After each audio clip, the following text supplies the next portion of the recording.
Bonsoir à tous. Divers sujets ont animé ma réflexion la semaine dernière et ce début de semaine, et j'avais envie de les partager avec vous, notamment tous les enjeux politiques en France qui tous les jours évoluent.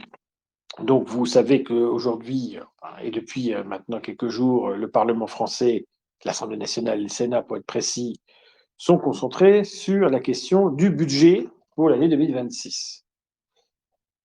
Le Premier ministre Le Cornu, donc, qui a été reconduit dans ses fonctions, envisage évidemment de faire passer le budget dans les délais prévus avant la fin de l'année. L'enjeu, c'est de pouvoir évidemment payer par exemple les retraites, payer les fonctionnaires et tant d'autres choses. Mais il s'agit aussi des recettes et des dépenses. Donc pour gagner de l'argent, si on peut dire, l'État français très peu imaginatif continue de n'imaginer que l'augmentation des impôts sur les plus riches, mais pas seulement. Donc c'est toujours le même principe, au lieu de faire des économies, et on sait très bien où on peut en faire, on augmente les dépenses. Donc le budget n'est pas du tout satisfaisant, ni à nos yeux, ni aux yeux d'ailleurs des agences internationales de notation, qui dégradent la France tranquillement. Pourquoi? Parce qu'il y a cette réforme de la retraite, dont je parlerai un petit peu, et qui est un enjeu économique. Alors, la question des retraites, évidemment, ça nous touche tous, même si quand on a, comme moi, 48 ans, on se dit que la retraite, dans 17 ans peut-être au mieux, peut-être même plus, c'est une belle théorie. On sait que nos aînés ont eu cette retraite, on en bénéficiait, continuent d'en bénéficier, même si c'est un coût de plus en plus important sur la masse du pays, puisque fait concrètement, le poids des retraités est de plus en plus important, donc leur coût pèse énormément sur ceux qui travaillent.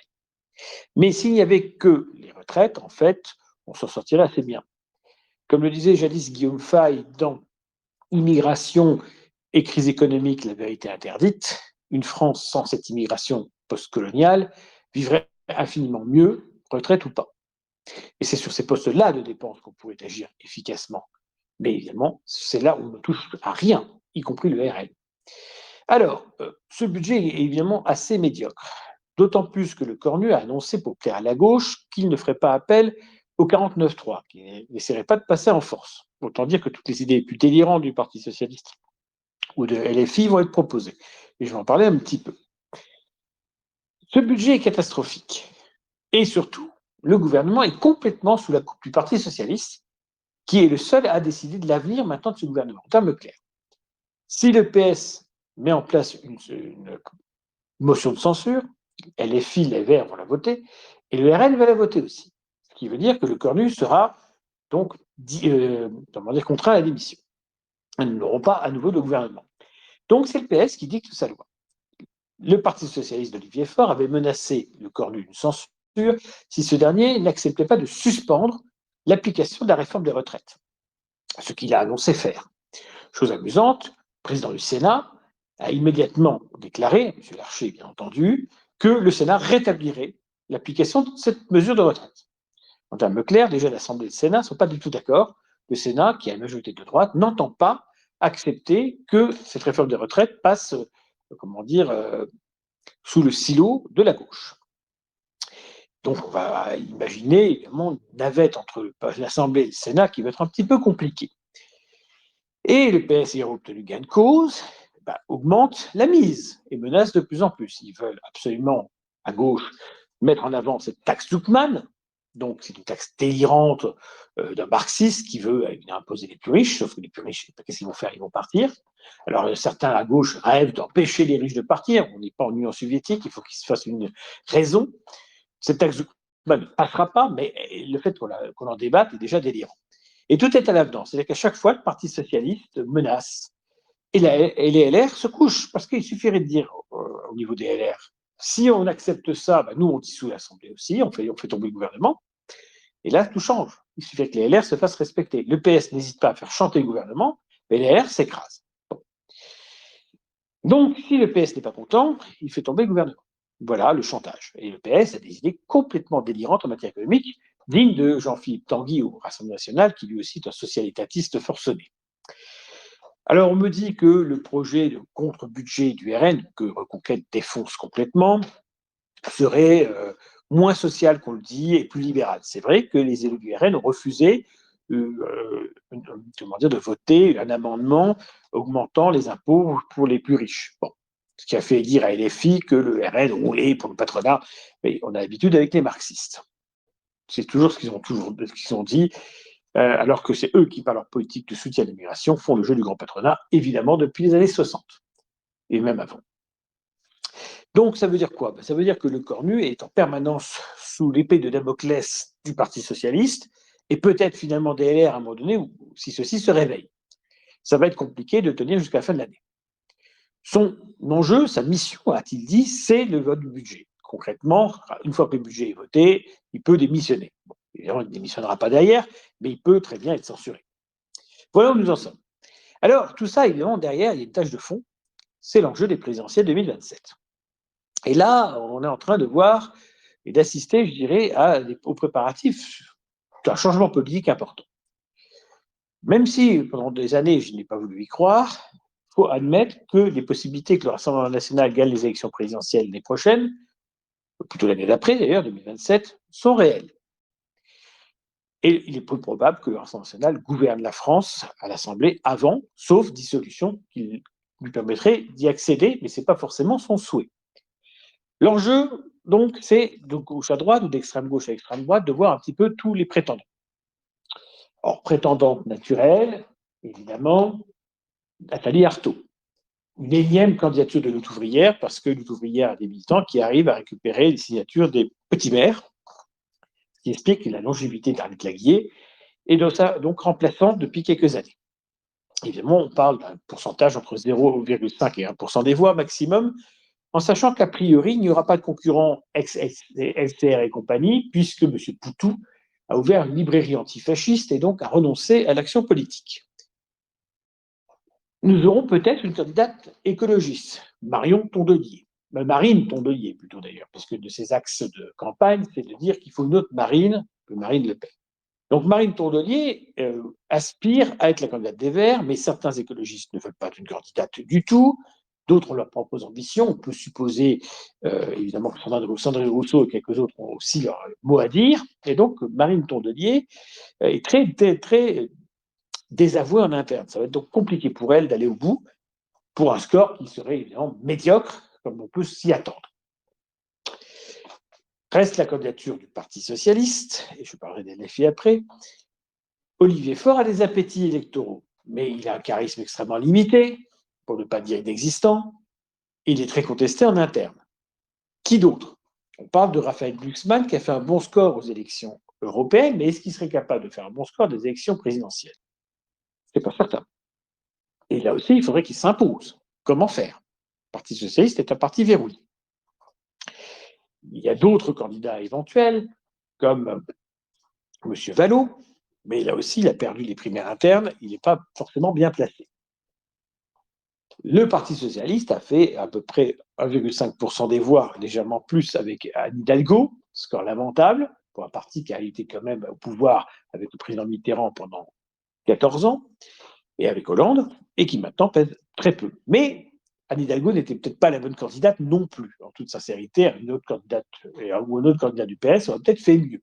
Bon.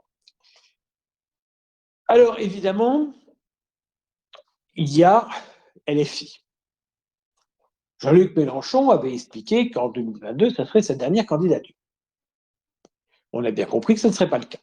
Sauf incident style maladie ou autre, Jean-Luc Mélenchon ne laissera pas la place à quiconque. Il ira en 2027 s'il le peut. Ses éventuels successeurs comme M. Pompard n'ont aucune chance de pouvoir le remplacer en ce domaine. LFI fonctionne un peu comme l'ancien Front National, Mélenchon à vie. On dirait le nouveau RN, c'est un peu Le Pen à vie aussi, sauf juge. On en parlera après. Donc Mélenchon va y aller. Il est sur une ligne assez radicalisée. Il peut espérer compter sur le vote des banlieues, mais faut-il encore qu'elle se mobilise?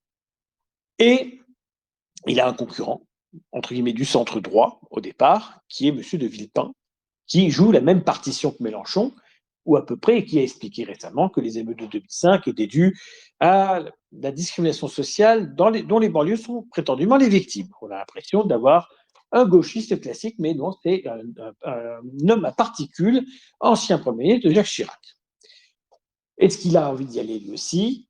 on le dit, il donne des signaux, et il attend de voir si ça fonctionne. Si les signaux ne sont pas réceptifs, il n'ira pas. Parce qu'il faut un appareil politique qu'il n'a pas, il faut de l'argent, etc. Il y a beaucoup de conditions qui ne sont pas réunies aujourd'hui pour que 2020 soit candidat, mais il s'efforce en tout cas d'apparaître dans le débat. Alors il y a le centre, et là, les appétits sont très nombreux, sauf que le centre se réduit de peau de chagrin avec la fin du règne de Macron. S'il y avait des élections législatives demain, le centre serait écrasé. Le MoDem n'est plus que l'ombre de lui-même, avec Bayrou qui a été un Premier ministre particulièrement pitoyable et qui serait crédité de 3% des voix en cas d'élection, autant dire zéro. Donc Bayrou, a priori, c'est terminé. Reste l'héritage de Macron, si héritage il y a. Et d'ailleurs, les héritiers essaient de renier l'héritage autant qu'ils le peuvent. Ils n'ont pas envie d'hériter d'un Macron qui est à 12% de Français satisfaits aujourd'hui. Alors, qui sont les prétendants? On avait Gérald Darmanin, mais visiblement, il a accepté de faire partie du gouvernement, ce qui, à mon avis, laisse entendre qu'il a renoncé à une posture présidentielle.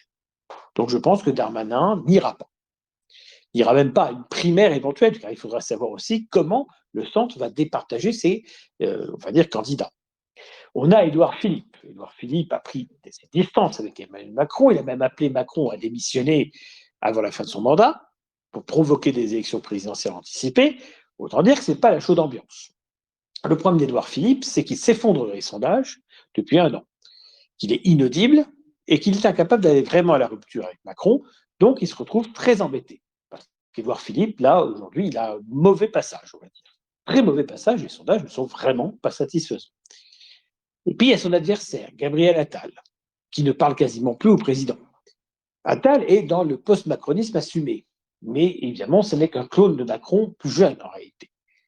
Et il n'a pas, à mon avis, les cises idéologiques et l'ossature politique pour tenir. Donc, je ne m'inquiète pas trop pour Gabriel Attal. Je pense qu'il y aura une confrontation Attal-Philippe et on verra s'il y a 2 candidats ou un seul. De toute façon, le centre est cette fois-ci en mauvaise posture pour entamer les élections présidentielles dans 2 ans. Ce n'est pas du tout la situation de Macron en 2017 et ce n'est même pas la situation de Macron en 2022. Alors, la droite. Son champion, c'était Bruno Retailleau. Un champion qui ne fait plus partie du gouvernement, peut-être à juste titre, mais qui a du mal à s'imposer en interne. On a vu que dès qu'il donnait une consigne, tout le monde faisait le contraire. Et que Wauquiez a beau avoir été vaincu lors de la vote interne des militants pour la présidence de LR, il revient dans le champ possible en permanence. En termes clairs, Retailleau a un énorme talon dans la chaussure qui s'appelle Wauquiez. Et on a l'impression qu'il ne tient pas le parti. Donc je pense que Retailleau sera peut-être le candidat de 2027, mais il ne sera pas en position de force. Les LR sont en train de se suicider politiquement, ils sont inaudibles. Et Retailleau a beau faire entendre une musique un peu différente, il dit par exemple qu'il est content de ne pas faire partie du gouvernement Le Cornu 2, etc., d'accord. Mais lorsqu'il faut faire preuve de courage, par exemple appeler à la censure du gouvernement, il n'y a plus personne. Là, il veut sanctionner les LR qui ont accepté de faire partie du gouvernement. On a l'impression que finalement, ils sont juste temporairement suspendus du parti, enfin autant dire qu'il s'est écrasé. Donc Retailleau, à mon avis, n'ira nulle part.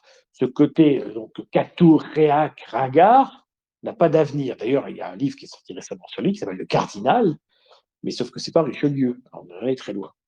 Donc à mon avis, Retailleau, il va se vautrer. Et rien ne prouve qu'il soit le candidat 2027. Les chaussetrappes internes à LR vont être très nombreuses.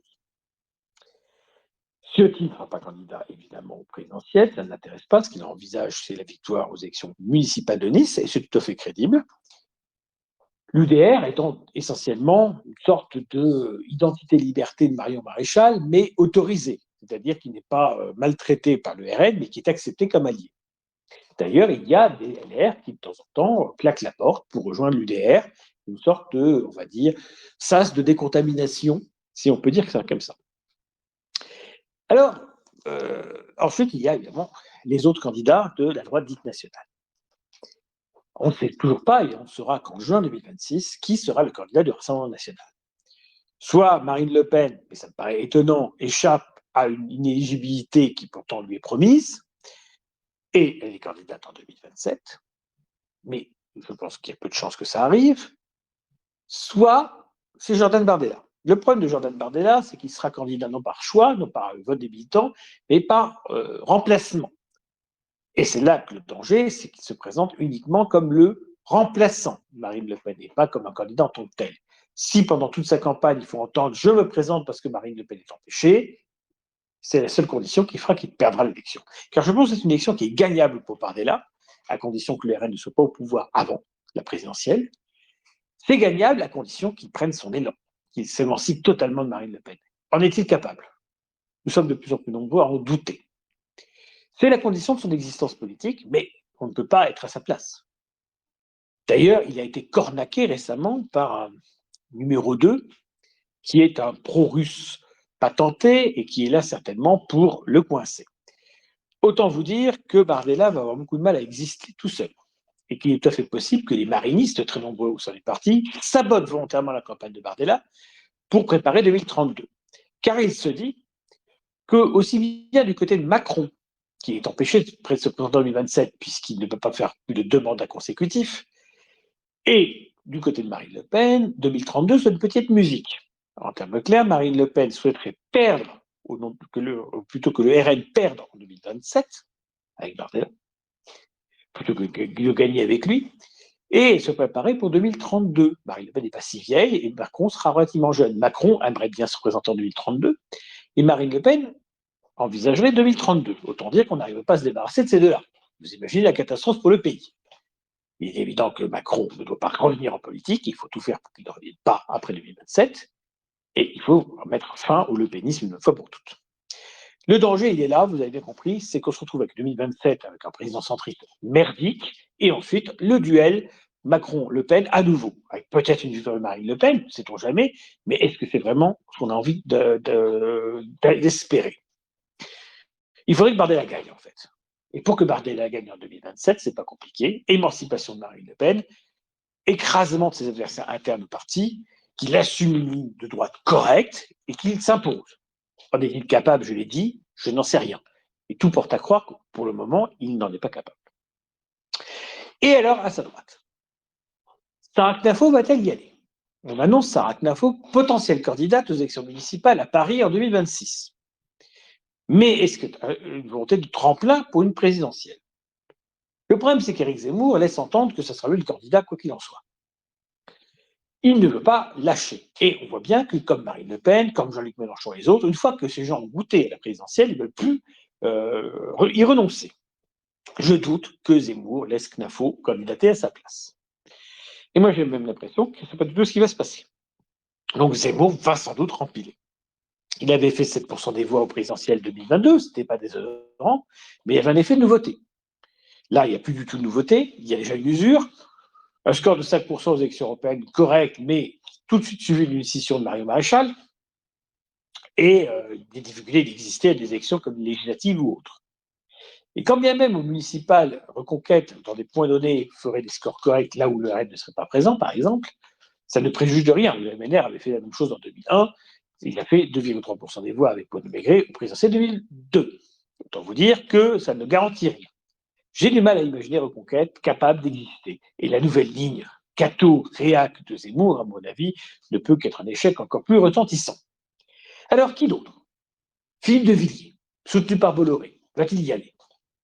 L'hypothèse, là aussi, est sérieuse. Il a un sponsor puissant et beaucoup qui fantasment sur lui avec cette fameuse pétition, pas très bien identifiée. Il aurait obtenu 2 millions de signatures, mais en fait, on ne peut pas prouver que c'est vraiment le cas. J'ai lu son livre, j'en ai parlé dans un audio récent. Ça me laisse penser qu'il ne va pas y aller. Et puis, il n'est quand même pas de première jeunesse. Je ne crois pas qu'il y ait encore le feu sacré. Donc, certes, il y a Bolloré qui peut le pousser au cul, mais je n'ai pas le sentiment que Villiers va y aller. Je peux me tromper, mais s'il y va, évidemment, ça ne fera que s'autodétruire avec Zemmour, puisque leurs lignes sont de plus en plus proches. Mario Maréchal, bien sûr, n'ira pas à l'élection présidentielle, elle est totalement satellisée par Marine Le Pen, tout en étant d'ailleurs reniée en permanence, puisqu'en fait, Identité et Liberté n'a même pas le droit à avoir son étiquette sur, par exemple, des élections. Imaginons qu'il y ait des gens de la liste RN dans une telle ou telle ville qui sont issus d'Identité et Liberté, ils n'ont pas le droit d'afficher le logo. En termes, Mario Maréchal s'est couché devant sa tante et elle n'obtient rien que du mépris. C'était bien la peine. Alors, au-delà de ça, Dupont-Aignan a annoncé son énième candidature, donc lui aussi un obsessionnel des présidentielle à chaque fois. Il ne veut exister que par ce biais. Il pense que ça va permettre d'être élu député. Il a perdu sa circonscription, vous le savez, aux dernières élections. Et donc, éternel candidat. Alors, sur une ligne un peu plus frexitée, mais là encore, c'est du Dupont-Aignan, c'est-à-dire c'est mou, ça ne s'assume pas vraiment, ça mène nulle part, et c'est pas intéressant. Et puis alors, à droite de la droite, chez le camp des ringards souverainistes, est-ce que d'autres ont envie d'y aller? Asselineau a laissé entendre qu'il voulait y aller. Il a dit normalement qu'il serait candidat. C'est ce qu'il a laissé entendre clairement. Quant à Philippot, il n'a pas annoncé du tout de candidature. Je pense qu'il y aura une signature comme à chaque fois. En tout cas, visiblement, Philippot préfère son complotisme et Asselineau, donc, effectivement, irait peut-être, mais dans quel état est l'UPR aujourd'hui, en dehors de la propagande du gourou, je ne sais pas. Voilà à peu près. Est-ce qu'on aura un Lassalle quelconque sorti des bois et des forêts ou des prairies? Je ne crois pas. On ne devrait pas avoir de candidat écologiste indépendant de quelque nature que ce soit. Est-ce qu'on aura un candidat non prévu dans la liste? Alors, on peut avoir aussi de super ringards comme Cheminade, mais je ne pense pas qu'il va y aller du tout. Donc, je pense qu'effectivement, on est à peu près sur la liste des candidats. Voilà. Pour le meilleur comme pour le pire. Alors, hypothèse de base. Édouard Philippe passerait la barre des 20%, il est à 16 dans les sondages, en profitant d'un vote utile au détriment du centre, du centre droit, par exemple, Retailleau quelconque, et de la gauche. Imaginons que cela. Vote utile, on se dit, oh là là, le RN est dangereux, je vote Philippe parce que, mettons qu'il est à 16 ou 17, c'est le premier parmi les morts. Il fait 20%. Il sera face à un Bardella qui sera à 30, à peu près. Bien sûr, vous me direz, le RN, à chaque fois qu'il se présente aux élections, part très fort dans les sondages, puis ne cesse de baisser. Mais, à mon avis, il y aura bien 5 à 6 points d'écart. Bon. Il y aura un avantage Bardella. Cet avantage Bardella, évidemment, peut s'effondrer avec un débat lamentable. Bon. Mais je ne suis pas convaincu que ce sera le spectacle à la Marine Le Pen 2017. Il fera un débat correct, mais sans grandeur et sans talent. Le rejet des politiques sortantes, la catastrophe de ces dernières années, la crise politique, économique et autres, peut quand même le faire gagner. S'il gagne, évidemment, ça ne sera pas de 75-25. Mais l'hypothèse n'est pas exclue. Comme je l'ai dit, le grand problème de Bardella, ce qui peut l'empêcher de gagner, ce n'est pas son adversaire, c'est son propre camp. C'est de son propre camp dont il doit se méfier, car il y a plein de marinistes qui n'attendent que la moindre erreur pour le faire tomber. Il faut bien être conscient de ça. Bardella a été imposé par Marine Le Pen à la tête du Rassemblement national pour la représenter en son absence. Vous savez que Marine Le Pen a cette obsession présidentielle de dire je ne dois pas être présidente du RN lorsque je me présente aux élections parce que je dois paraître comme une femme en dehors des partis, c'est le vieux mythe gaulliste. Bon. Bardella n'apparaîtra pas comme un homme hors du parti, évidemment. Donc voilà un petit peu l'équation. Et comme je vous dis, si, mettons, Macron dissout l'Assemblée, mettons, dans un mois, dans 3 mois, bon, et que le RN gagne les élections législatives anticipées, ce qui est possible. Là, ça sera par contre plus embêtant, parce qu'il aura l'obligation de montrer ses preuves, faire ses preuves tout de suite. Et il y a cette vieille rumeur, démentie, mais on ne sait jamais, comme quoi Marine Le Pen aimerait bien que l'Assemblée vote une immunité pour elle, quelque chose qui fait qu'elle empêcherait le procès de la condamnée vraiment. En termes clairs, elle aurait une amnistie du Parlement. Alors ça a été démenti. Vous imaginez que politiquement, ça serait désastreux, catastrophique, aux yeux de l'opinion, de dire Marine Le Pen, protégée par l'Assemblée, par son propre parti, ça serait quand même très mauvais. Mais on ne sait jamais avec ce parti-là. Il faut tout sacrifier au nom de Le Pen. Donc, on se connaît ça avec le vieux, on connaît ça avec la fille. Voilà un petit peu la situation politique française. Je n'insiste pas parce que j'ai déjà suffisamment parlé. Deuxième sujet très important, la question de la Russie et de la position adoptée vis-à-vis de la Russie aujourd'hui.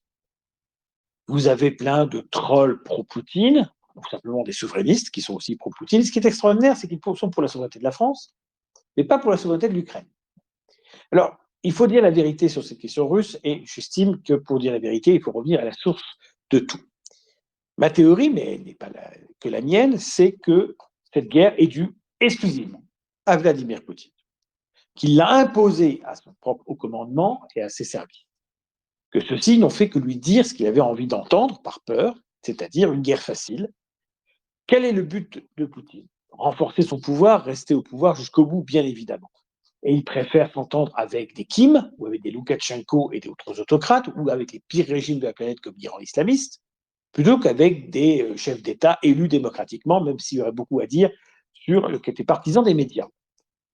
En termes clairs, Poutine n'a pas supporté que son poulain, son toutou, Yanukovych, soit éjecté, contraint à la fuite en Ukraine suite à l'Euromaïdan. Il ne le supporte pas.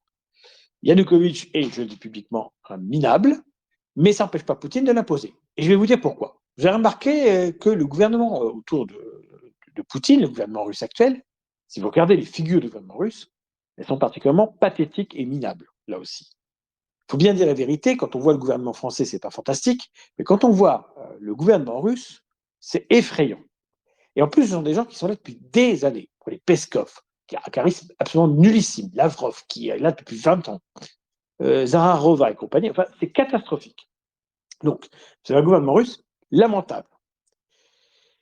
Et je ne dis pas que le gouvernement ukrainien est fantastique, je ne sais même pas citer qui que ce soit d'ailleurs de ce gouvernement ukrainien. Bon, ce que je dis simplement, au-delà de la corruption qui concerne tous les pays de l'Est de toute façon, et la Biélorussie, l'Ukraine comme la Russie sont extrêmement corrompus, quel que soit leur camp. C'est Poutine qui a voulu cette guerre. Alors, on sait ce qu'il voulait faire, maintenant on le sait à peu près de manière certaine, et les Américains avaient raison, parce que moi au début, quand les Américains ont dit oui, Poutine va attaquer, les Américains désinforment, toujours les méthodes américaines pour manipuler, sauf qu'ils avaient raison. Bon.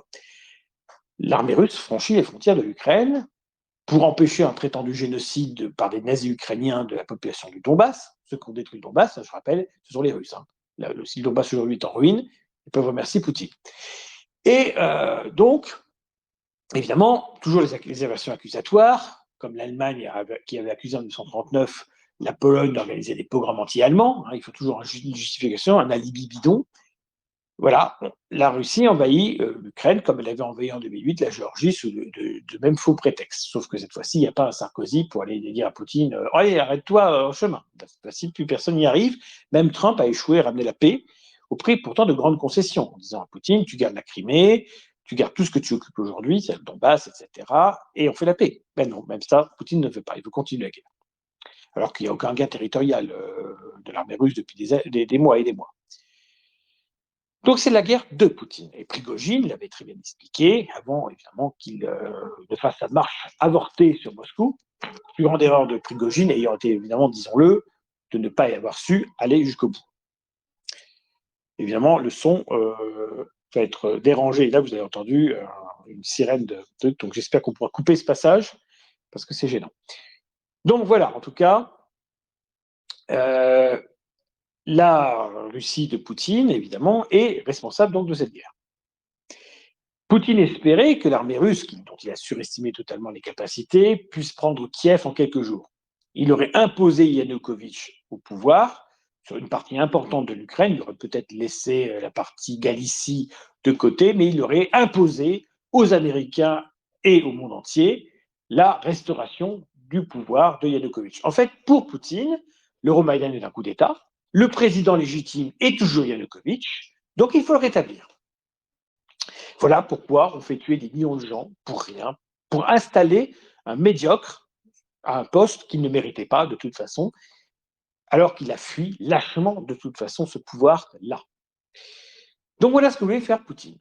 Restaurer Yanukovych à la tête de l'Ukraine, dans un État fantoche complètement soumis à la Russie, montrer aux Américains et aux Occidentaux qu'ils ne se laissaient pas faire vis-à-vis de l'élargissement de l'OTAN qui lui sert d'alibi essentiellement, mais qui est aussi l'argument qu'il utilise auprès de la population russe. Donc c'est la fierté russe, évidemment, artificielle. Alors on me dit que Poutine est très soutenu par la population russe, je n'en crois rien. Je crois que la population russe a peur, tout simplement. Elle vit dans une autocratie, elle sait ce que c'est, elle a connu. Et donc les Russes se désintéressent de la politique parce que pour eux, la politique égale danger. Danger professionnel, danger personnel. Donc, d'ailleurs, on voit bien que Poutine, s'il était si soutenu que ça, n'agirait pas comme il le fait. Il empêche toute opposition politique, il a empêché les candidats anti-guerre de se présenter aux élections présidentielles, il a contribué à la mort de Navalny, il fait régner la terreur par les milices tchétchènes, y compris dans les rues de Moscou et de Saint-Pétersbourg. Il n'a rien fait contre les terroristes islamistes du Crocus, etc. C'est un pouvoir faible, c'est un pouvoir lâche. Et donc, s'il s'il pensait vraiment que le peuple russe était derrière lui, il n'aurait pas de raison de faire cela. Il sait très bien qu'il a imposé cette guerre à tout le monde. Certes, il y a des Russes qui sont patriotes, qui disent mon pays doit être soutenu, même s'il a tort. Mais il n'empêche que je ne crois pas du tout à ce soutien de Poutine, et tout prouve, par les actions de Poutine lui-même, que ce n'est pas le cas. Alors, cette guerre, eh bien, ça fait 3 ans et demi. Elle n'avance plus d'un pouce. On est sur une guerre de position digne de Verdun et de la Première Guerre mondiale. Un coût humain énorme pour des guerres territoriaux minables. Et comment en sortir de cette guerre? On pourrait se dire, Poutine s'est enlisé dans cette affaire. Si Trump lui offre l'occasion d'en sortir, il sera très heureux. Donc Trump lui a donné l'occasion de s'en sortir. Il lui a donné l'occasion d'arrêter les conneries et puis de ramener la paix. Mais pas question. Là, Poutine vient de dénoncer un accord qui avait 25 ans avec les États-Unis sur l'enrichissement du plutonium. Il a fait faire un essai nucléaire récent avec un missile nouveau, et même Trump a dit que c'était une connerie, qu'il n'y avait pas à faire ça. Il continue sa surenchère, et là, aujourd'hui, il a encore flatté le dictateur nord-coréen, le pire régime de la planète quasiment avec l'Iran. Il a encore flatté, oui, notre bon allié nord-coréen, etc. Enfin, pitoyable. Alors, les trolls pro-russes en français nous expliquent que Poutine fait la défense de l'homme blanc, de la situation chrétienne, etc. C'est évidemment faux. Et lui, que dit-il aux populations du tiers-monde? Il leur dit nous allons vaincre l'Occident. C'est-à-dire qu'il y a un double discours permanent. D'un côté, Poutine se présente comme le défenseur d'un Occident qui n'ose plus se défendre, et de l'autre côté, il se présente aussi comme un ennemi acharné de l'Occident sous toutes ses formes. Donc, il y a une propagande mensongère à tous les niveaux. Je rappelle que si vous critiquez l'immigration en Russie aujourd'hui, si vous dénoncez l'islam, vous allez en prison, exactement comme au Royaume-Uni de Keir Starmer. Et l'extrême droite russe a été écrasée politiquement par Poutine, qui ne veut que des gens aux ordres. Donc arrêtons les mensonges. La politique migratoire de Poutine consiste à faire rentrer les non-européens sur le sol russe. Il s'y emploie, exactement comme ce qu'on a en Europe occidentale, exactement ce qui se passe d'ailleurs en Hongrie et ailleurs, contrairement à la propagande des Orban et compagnie. Disons la vérité, toute l'Europe est dirigée par des gens qui sont incapables et qui sont des traîtres, en vérité, car c'est ça qu'il faudrait dire. Toute l'Europe est menacée et toute l'Europe doit se débarrasser des gouvernements en place, démocratiquement bien évidemment, tant que c'est possible. En fait, il faudrait une vague révolutionnaire de l'histoire de la Russie pour balayer les pouvoirs en place. Mais je sais, je rêve. Alors, évidemment, on a pu entendre récemment la propagande haineuse d'un certain Soloviev. Alors, Soloviev, c'est un animateur de propagande, un petit Goebbels sans le pied beau, qui crache sa haine du monde européen en permanence sur la télé russe. Et quelle ville va être bombardée nucléairement? D'abord Paris, Berlin, Londres, etc. On a affaire à un discours de malade mental, mais qui s'adresse à l'opinion russe interne. Ce petit propagandiste minable, évidemment, les médias pro-russes français se gardent bien de reprendre sa prose. Je trouve que ce serait un très bon exemple. Il suffit de montrer la hargne de ce bonhomme et les propos qu'il tient contre la France pour vous faire comprendre qu'il n'a pas animé les meilleures intentions de notre égard. Et alors les camarades se sont un peu échauffés sur le cas de Xenia Fedorovna, je crois, ou Fedorova, qui était la patronne de RT, Russia Today, en France. Cette jeune femme, au demeurant plutôt jolie, est forcément au service du pouvoir russe. C'est obligatoire dans ce genre de fonction. Or, elle a été recyclée par CNews. Et lorsque CNews ne fait pas la promotion du catholicisme le plus ringard, eh bien, on invite des figures qui sont quand même clairement pro-russes. Alors, je vais rétorquer aux camarades indignés que Fedorovna me paraissait ne parler que de l'Église orthodoxe et de la religion. C'est ce que je croyais, effectivement, et puis on m'a envoyé des éléments qui prouvent que non. Son avis est sollicité sur la géopolitique. Et par exemple, elle explique que la Russie n'a aucune intention malveillante à l'égard de la France. Très bien. J'aimerais que CNews, à ce moment-là, lui oppose les discours de M. Soloviev en disant « Et ça, qu'en pensez-vous » Et bien évidemment, ce n'est pas le cas. Je suspecte le bollorisme d'être plutôt pro-russe, mais je peux me tromper. En tout cas, ce qui est certain, c'est que les souverainistes qui prétendent défendre la France se montrent de plus en plus des défenseurs de la Russie poutinienne. Alors, je précise. Moi, je suis pro-russe. J'ai fait 6 ans de russe au collège-lycée. Le peuple russe est un peuple européen, à mes yeux, évidemment, qui a sa place avec nous, bien sûr. Ça ne veut pas dire que j'accepte le pouvoir russe actuel. Vous savez, l'erreur de Napoléon Bonaparte, ça a été de mépriser les Russes en n'y voyant pas des Européens. Si Bonaparte avait cru que les Russes étaient comme nous, peut-être aurait-il cassé le servage en Russie, peut-être aurait-il tenté d'amener le code civil et le code pénal et de moderniser le pays. Peut-être aurait-il à ce moment-là gagné. Parce que si effectivement il avait aboli le servage, comme Caulaincourt l'invitait à le faire, il aurait pu avoir le peuple russe de son côté. Et il n'a pas su le faire, il est devenu, aux yeux du peuple russe, et la propagande du tsar a pu jouer là-dessus, une sorte d'ogre ennemi qui veut dévorer la Russie. Les erreurs hitlériennes sont encore pires d'une certaine manière, puisque les Russes étaient considérés par les nazis comme des sous-hommes. Il est évident qu'une armée russe de libération sous contrôle et armement allemand dès septembre 1941, et Staline pouvait aller se réfugier dans un bunker en Sibérie. Mais ça n'a pas été le cas, parce que les Allemands n'ont pas traité les Russes en frères européens, pas plus que les Français de l'époque Bonaparte. Et que fait Poutine? Il traite le peuple russe comme un peuple asiatique. Il traite le peuple russe, qui est un peuple européen, comme un peuple soumis. D'une certaine manière, Poutine fait la même propagande, mais vis-à-vis de sa propre population, que Bonaparte et Hitler. C'est-à-dire qu'il ne voit pas dans son peuple un peuple fier qui a une aspiration légitime à la démocratie, aux libertés publiques, à la non-corruption, voilà, la probité des chefs, des responsables politiques, etc. Moi, je crois que les Russes ont droit, comme tous les autres Européens, à cela. Ils ont droit à la démocratie, ils ont droit à leur liberté. Ils ont droit d'être en désaccord avec un pouvoir qui fait n'importe quoi. Ils ont droit de ne pas accepter qu'un pouvoir qui s'enrichit et qui corrompt. Les Russes sont des Européens comme les autres, ils méritent la même chose que les autres Européens, c'est-à-dire la liberté et la vérité.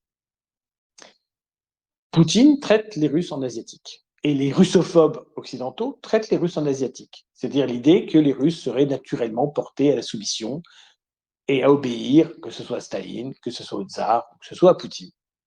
Il n'y a rien de plus faux, il n'y a rien de plus mensonger, et il n'y a rien de plus russophobe en réalité.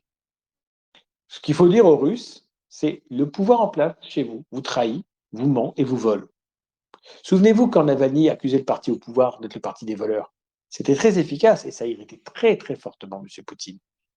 Et on a vu ce que ça a donné pour M. Navalny à l'arrivée. Le problème, c'est cela. Alors vous me direz, oui, mais la Russie a toujours été corrompue. Et sous Eltsine, elle l'était particulièrement. Et à l'époque soviétique, la corruption s'appelait être membre du Parti communiste. Oui, bien sûr que la Russie est corrompue depuis longtemps et ses voisins, Géorgie, Ukraine, Biélorussie et autres, ne sont pas beaucoup mieux. Il y a une pègre russe qui est l'une des plus dures du monde. Et donc, on ne peut pas dire que la Russie aille bien. Alors, je lisais un ouvrage il y a quelques jours, une citation qui m'avait frappé. La Russie se croit plus forte qu'elle n'est, mais l'Europe n'a pas les moyens de rendre la Russie plus faible. En termes clairs, c'est ça le piège. La Russie n'est pas en mesure d'être une puissance impériale assumée. Elle n'a pas le niveau. Mais nous n'avons pas les moyens de la fragiliser suffisamment pour que Poutine dégage. En fait, le drame, il est là. On peut armer l'Ukraine, on peut aider l'Ukraine. L'Ukraine résistera. Le front va continuer d'être figé. Mais ça ne va pas faire perdre l'armée russe et Poutine ne va pas tomber du pouvoir. Le problème, il est là. Nous n'avons pas les moyens de faire tomber le poutinisme. C'est impossible techniquement. Donc il faut faire réaliser le vœu du général russe Vlasov qui disait que la Russie ne pouvait être vaincue que par la Russie. Puisqu'on ne peut pas vaincre la Russie par l'extérieur, il faut que la Russie se triomphe d'elle-même. Il faut que le peuple russe fasse tomber Poutine. Et pour qu'il le fasse, il faut lui parler à ce peuple russe. Et si on jette des anathèmes en disant vous n'êtes pas des Européens, etc., il n'écoutera pas. Déjà que ce sera difficile de faire écouter à cause de la propagande de Poutine. Mais je vais vous dire une chose. Les occidentalistes atlantistes russophobes sont des alliés par accident ou des alliés par inconscience du pouvoir russe. Ce qui dérange le plus le pouvoir russe, bien plus que les russophobes atlantistes, c'est les anti-Poutine pro-russes. Et c'est exactement notre position, bien entendu. Parce que je ne confonds pas le peuple russe avec Poutine. Je vous dis, ce n'est pas le peuple russe qui a voulu cette guerre, c'est Poutine. Que le peuple russe subisse cette guerre et n'ait pas forcément conscience de manière intégrale qu'il ne faudrait pas l'accepter, c'est un autre débat. Le peuple russe, on lui ment toute la journée. Vous avez Soloviev, que j'ai cité, racontant n'importe quoi. Donc pour beaucoup de Russes de la rue, c'est l'Europe qui a déclaré la guerre aux Russes, alors que l'inverse est la réalité. C'est ça qu'il faut dire aux Russes. Et il y a des Russes qui viennent en France, il y a des Russes qui visitent. Il faut tenir un discours clair vis-à-vis d'eux. Vous êtes des frères européens, votre place est parmi nous. Mais votre dirigeant là, il vous trahit et il nous trahit. Et il devient un obstacle à l'unité de l'Europe il devient un diviseur, donc un allié des ennemis de l'Europe, un allié des États-Unis et surtout un allié de la Chine. Un allié de l'Oumma Islamia aussi, d'ailleurs, avec laquelle il fait ami-ami. En fait, le drame, il est là. En France, au Royaume-Uni, vous avez des dirigeants qui sont élus démocratiquement, qui sont catastrophiques et qui favorisent à fond l'immigration.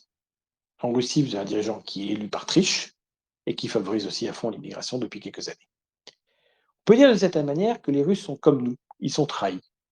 Et donc la réponse que j'ai envie de dire, c'est nous avons nos mauvais dirigeants, vous avez un mauvais dirigeant. Nous sommes de ce point de vue-là à égalité.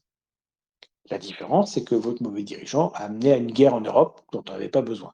Moi, vous savez, quand en février 2022, j'ai vu l'attaque russe, d'abord, ça m'a obligé à regarder la réalité du poutinisme, et je l'ai fait. C'était pas forcément facile, parce que quand on m'a dit pendant 10 ans, pendant 15 ans qu'on espérait que le poutinisme aboutisse à quelque chose de bien et que c'est une catastrophe absolue, le réveil n'est pas toujours marrant. Mais il faut accepter quand on s'est trompé et le reconnaître tout simplement. Et surtout, cesser de se tromper encore. L'erreur est humaine, mais perpétuer l'erreur en permanence est plus que satanique. Donc, cette réalité du poutinisme, maintenant j'en ai une pleine conscience, on s'est tous aveuglés, et malheureusement beaucoup d'autres continuent de s'aveugler, contre tout bon sens. Il fallait être lucide, voilà.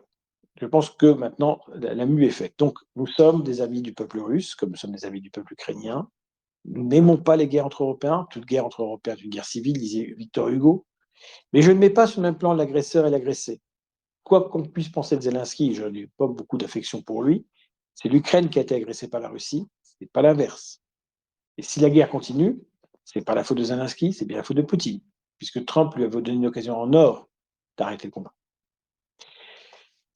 Alors ça m'amène à un dernier point, puisque je l'ai dit un petit peu, les souverainistes.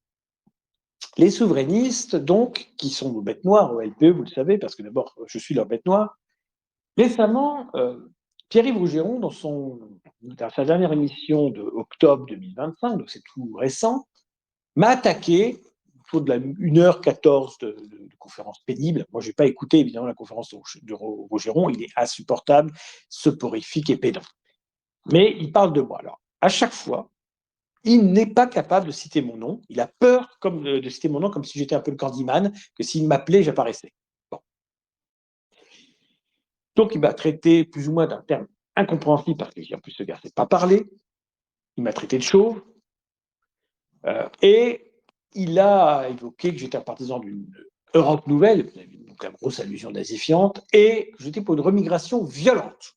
Alors, je n'ai jamais été pour une position violente. J'ai expliqué qu'il fallait créer les conditions juridiques d'une inversion du flux.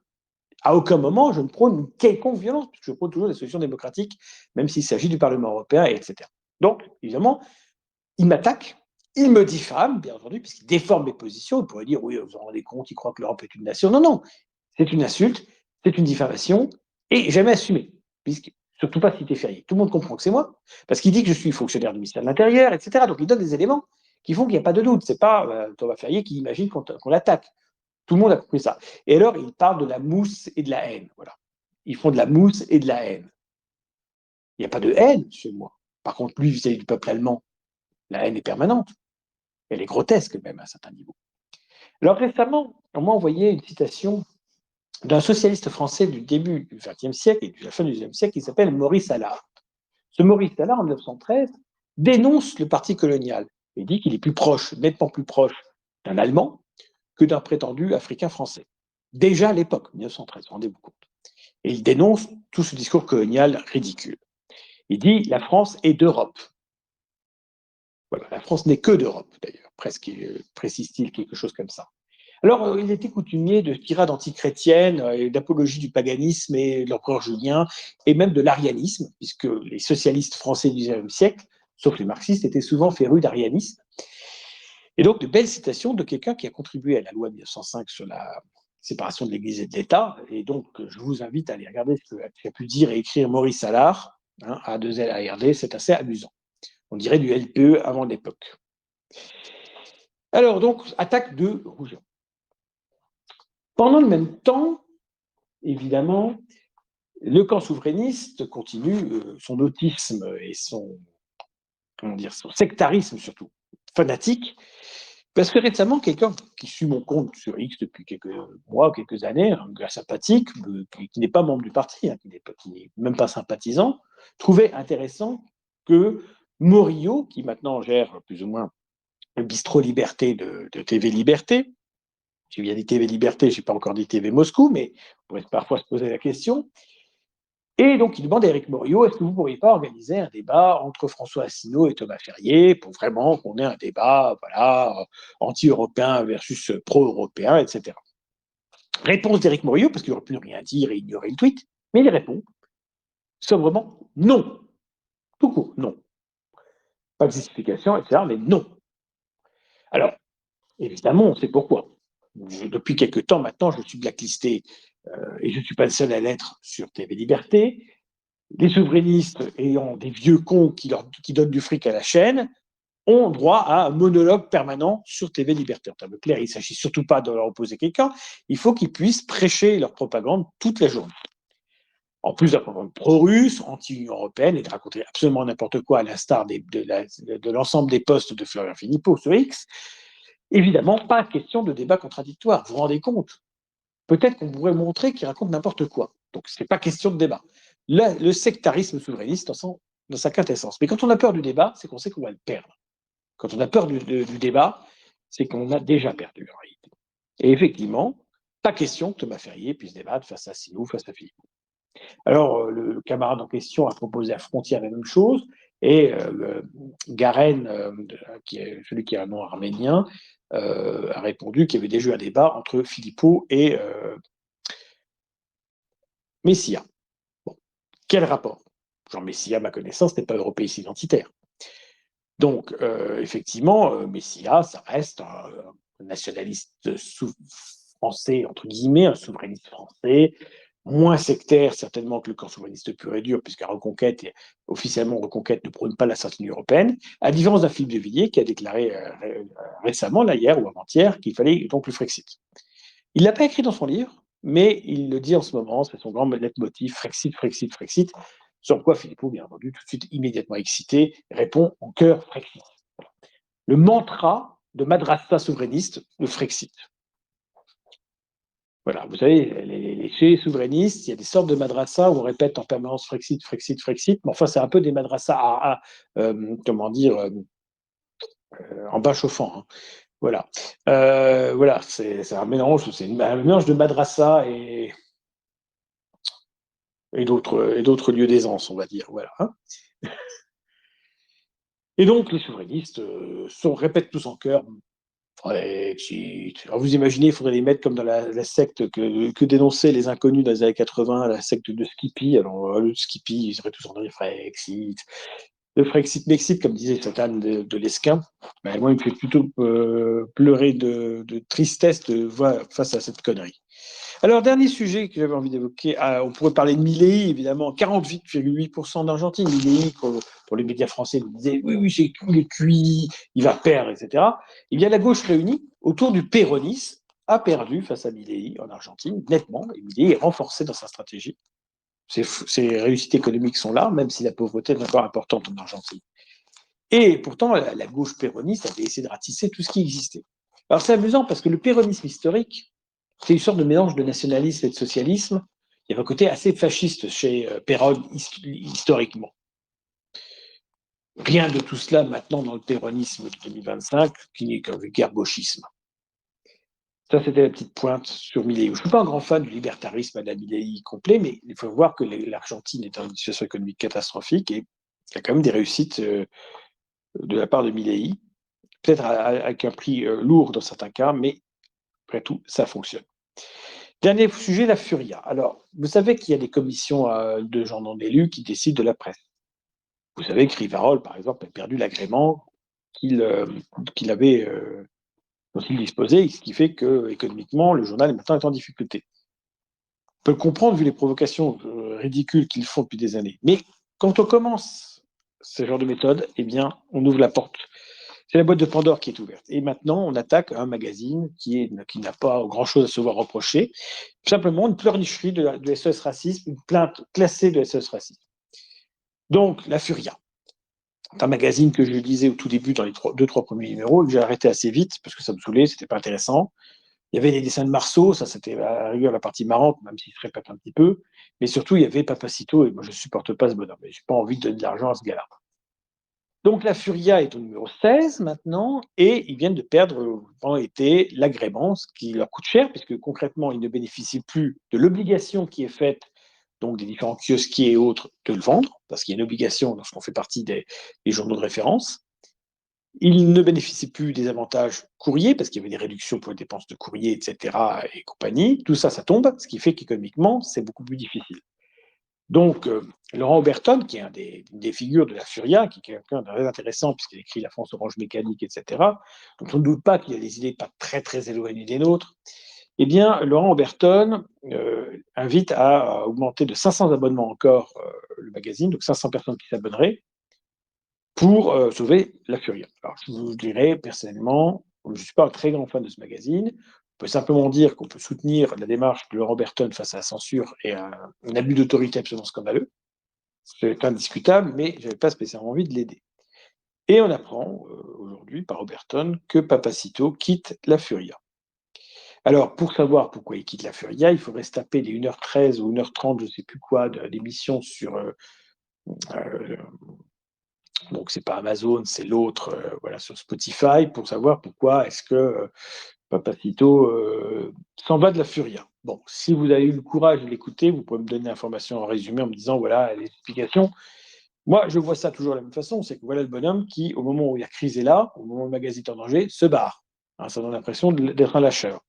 Alors, soit il part en pensant que ça va calmer l'attaque contre la Furia, soit simplement il montre ce qu'il est toujours, c'est-à-dire que dans l'épreuve, courage, fuyons. Mais je n'ai pas pu écouter ce truc de Spotify pour deux raisons. D'abord, je n'ai pas Spotify, et la deuxième raison, c'est que je suis incapable d'écouter 1h30 d'émission de Papacito. Qui d'ailleurs, j'ai quand même essayé de commencer, et puis il commençait à expliquer qu'il avait repoussé le débat avec le Raptor dissident. Bon, autant dire, voilà. Hein, moi, si on peut oublier Papacito, qu'il se fasse oublier, ce serait une très bonne chose. En tout cas, il dégage de la Furia, bravo, tant mieux, bon débarras. Voilà. Dernière petite remarque, toujours notre ami Zemmour qui continue à mélanger religion et identité et qui, attaquant les musulmans, explique il faut quand même dire qu'au-delà de ça, ils ont quand même une qualité, c'est qu'ils défendent leur identité. Encore une connerie de Zemmour, je suis désolé de le dire. Zemmour n'a toujours pas compris que ni le christianisme ni l'islam n'étaient identitaires. Ce sont des religions qui détruisent ce qu'il y avait avant. Donc l'islam n'est pas identitaire, puisque l'islam, c'est faire sauter, par exemple, les bouddhas du Bamiyan ou raser le temple de Baal de Palmyre. C'est ça, concrètement, qui s'est passé. Hein, donc, je rappelle que tout ce qui est avant l'islam ou tout ce qui est avant le christianisme doit être détruit, parce que ce sont des religions fanatiques. Et c'est ce qui s'est passé à la fin de l'Empire romain. Regardez le livre brûlé, le temple détruit, de statues mutilées à la fin de l'Antiquité par les chrétiens. Donc, ce sont des religions anti-identitaires. Dans le monde, entre guillemets, arabo-musulman, c'est quoi être identitaire? C'est considérer, par exemple, que, lorsqu'on est en égyptien, les 3 pyramides de Khéops, Mykérinos et Képhren font partie de ton héritage. La langue copte, etc. C'est ça, être un Égyptien identitaire. C'est-à-dire, nous ne sommes pas des arabo-musulmans, nous avons une civilisation avant, nous avons des langues, nous avons des traditions. Et les Mésopotamiens, qui sont devenus irakiens, peuvent dire la même chose. Nous avions la civilisation mésopotamienne. D'ailleurs, Saddam Hussein, avant de tomber dans l'islamisme parce que les Américains sont tombés dessus, valoriser l'héritage acadien, Sargon l'Ancien et compagnie. Donc, un identitaire dans ce monde-là, c'est quelqu'un qui va se réclamer de la tradition antérieure, quelqu'un qui va se définir comme mésopotamien, égyptien, phénicien, etc., et pas comme arabo-musulman de base. Donc, l'islam n'est pas identitaire, pas du tout. Un Iranien identitaire va valoriser l'héritage zoroastrien. Il va dire l'Iran, c'est autre chose que l'islam. Par exemple, il va expliquer que l'Iran est une terre aryenne, comme l'ont fait les 2 derniers chahs d'Iran. Il ne va certainement pas dire qu'ils sont comme des Arabes. Un identitaire ne peut pas être musulman et ne peut pas être chrétien en réalité, puisque le christianisme, c'est la même chose théoriquement, en France ou en Afrique, puisqu'en fait, c'est le même Dieu, etc. Bien sûr, les réalisations artistiques, architecturales, etc. de l'Europe en faveur du christianisme n'ont rien de commun, parce que c'est le génie européen qui s'est exprimé. N'empêche que, dans l'esprit du christianisme, toutes les âmes sont égales et toutes les civilisations se valent. Et on peut être chrétien quelle que soit son origine. Donc le christianisme détruit l'identité, l'islam détruit l'identité. Il faut dire la vérité telle qu'elle est. Zemmour ne comprend rien. Il ne comprend pas qu'il y a un monde pré-chrétien comme il y a un monde pré-islamique. Et pourtant, au vu de sa religion d'héritage, il devrait en être conscient. Une religion qui a 2500 ans d'âge, mais qui est une religion ethnique. Il devrait dire que les gens, normalement, devraient tous fonctionner comme ça. Et que les Européens devraient se réclamer de leur propre religion et de leur propre Dieu.